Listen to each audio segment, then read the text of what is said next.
अर्जुन का दिल तेजी से धड़क रहा था क्योंकि वह अंधेरे को स्कैन कर रहा था, आवाज का स्रोत खोजने की कोशिश कर रहा था। बाकी लोग एक दूसरे के करीब आ गए। उनकी सांसें उथली और तेज थी।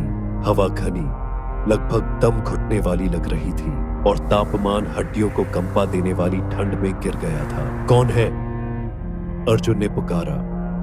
उसकी आवाज कांप रही थी। जवाब में उन्होंने कमरे में चारों ओर से कदमों की आवाज सुनी। हालांकि वे घने अंधेरे में कुछ भी नहीं देख पा रहे थे। और फिर जैसे ही यह शुरू हुआ, वैसे ही कदम रुक गए और उनकी जगह एक धीमी, पीड़ा भरी कराहने ले ली जो एक साथ सभी दिशाओं से आ रही थी। कृपया मेरी मदद करें, आवाज ने विनती की और कमरे के एक कोने में एक मंद रोशनी चमकने लगी। धीरे धीरे एक आकृति उभरी, एक महिला, पारदर्शी, खोखली आंखों वाली और दर्द से मुड़ा हुआ चेहरा। उसने एक कंकाल जैसा हाथ उठाया, एक पुरानी ढहती दीवार की ओर इशारा करते हुए। उस पर उन्होंने खरोंचें देखी, सैकड़ों निशान, जैसे कि किसी ने बाहर निकलने की कोशिश की हो। मैं यहाँ फंसी हुई थी, मरने के लिए छोड़ दी गई, भूतिया महिला ने फुसफुसाते हुए कहा।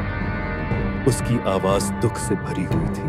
उन्होंने मुझे बंद कर दिया। वे मेरे रहस्य जानना चाहते थे। स्पष्टता के एक पल में अर्जुन को एहसास हुआ कि वह हवेली के पूर्व निवासियों में से एक थी। शायद एक नौकरानी या परिवार का कोई सदस्य जिसे कैद कर लिया गया था और भूला दिया गया था। दीवार पर निशान उसके भागने के प्रयास थे, उसकी मदद के लिए खामोश चीखें जो अनुत्तरित रह गई थी। जब दोस्त जमे हुए खड़े थे तो महिला का चेहरा दुख से गुस्से में बदल गया।